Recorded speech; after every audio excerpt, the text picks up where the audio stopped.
बहुत सुनने को मिल रहा था रीतलाल यादव, मनोज राय, आरजेडी के 3 विधायक फरार।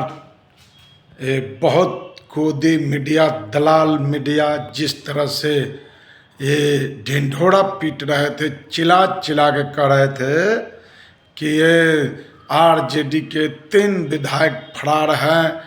तो मैं कह देना चाहता हूँ कि ये आरजेडी के विधायक फरार होने वाले नहीं हैं। आप देख रहे हैं जेपी क्रांति ऑफिशियल, साहेबगंज देवरिया में जयप्रकाश यादव।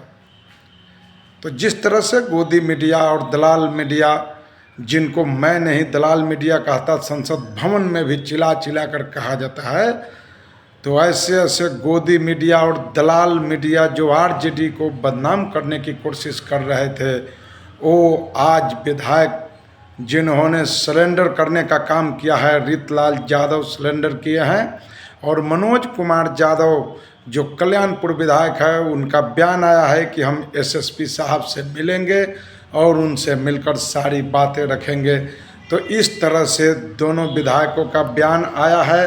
और मनोज कुमार यादव, जो मनोज राय जो कल्याणपुर से विधायक हैं, वह एक गांधी के धरती से आते हैं, जिस धरती से आंदोलन छिड़ा था और पूरा देश आज़ाद हुआ भितिहरवा से। तो मोतिहारी के धरती और कल्याणपुर से मनोज कुमार राय आते हैं।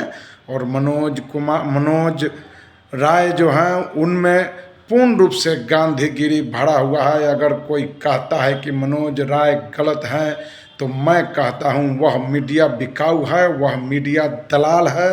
वो बिकाऊ मीडिया जो इस तरह से भ्रम फैलाकर और बदनाम करने की कोशिश किया जाता है, ऐसे दलाल और गोदी मीडिया से हमारे लोग सावधान रहे, क्योंकि एक अच्छे खासे नेता को बदनाम करने की कोशिश पूर्ण रूप से हो रही है।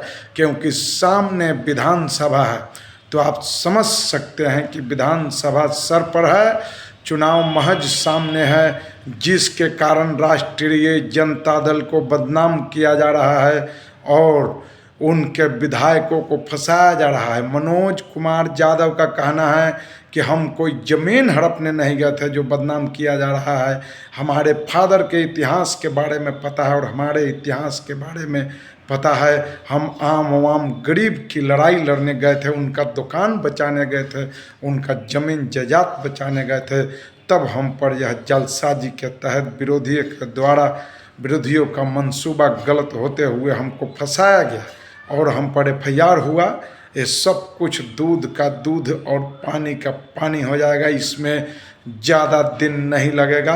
तो रीतलाल यादव जैसे ही सरेंडर करते हैं, सरेंडर करने के बाद उन्होंने मीडिया के सामने जो बयान देते हैं, उनका ये बयान है कि हमारा हत्या करवाने के लिए कई सुपारियाँ दिया गया और सुपारी देने के बाद भी जब हत्या करने वाले हत्यारा सफल नहीं होते हैं, तो हमको केस में फंसाया जाता है, हमारे परिवार को टॉर्चर किया जाता है।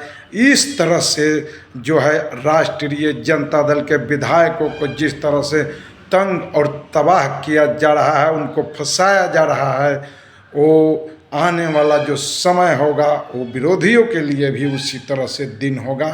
क्योंकि राष्ट्रीय जनता दल एक जन का बल है, एक जनता का बल है, जो जिस तरह से जनता राष्ट्रीय जनता दल के विधायकों को चुन कर भेजा है, वो माननीय है। और माननीय को इस तरह से दिखाना कि फरार चल रहे हैं, तो ये गोदी मीडिया कहीं से भी निष्पक्ष जो है न्यूज़ दिखाने का काम नहीं करता। और एक समझिए बिकाऊ गोदी मीडिया जो है राष्ट्रीय जनता दल को बदनाम कर रही है। तो आज सब कुछ छनकर सामने आ गया है और कानून के सामने खड़ा है, शेर की तरह धार रहे हैं दोनों विधायक। तो इस तरह से जो गोदी मीडिया कर रहे हैं या विरोधी कर रहे हैं, उनको ये समझना चाहिए कि राष्ट्रीय जनता दल के जो विधायक है वो फिर पुनः कानून के सामने खड़ा है और वो बड़ी होकर वापस आएंगे। उनका बेल होगा, चुनाव लड़ेंगे। जिनका मंसूबा है कि दानापुर खाली हो जाएगा, कल्याणपुर खाली हो जाएगा वो खाली होने वाला नहीं है। तो हम यह कहना चाहते हैं अपने समर्थकों से कि ऐसे ऐसे गोदी मीडिया का चैनल को बकआउट कीजिए और उनके चैनल को जो है न्यूज देखने की ज़रूरत नहीं। आप देख रहे हैं जेपी क्रांति ऑफिशियल, साहेबगंज देवरिया, मैं जयप्रकाश। आप समझ सकते हैं कि आपके तक सच्चाई और साफ सुथरा न्यूज पहुंचेगा, अपने लोगों का आवाज़ जरूर उठेगा और उठता रहेगा। तो आपका ये चैनल है जेपी क्रांति ऑफिशियल, मैं जयप्रकाश यादव।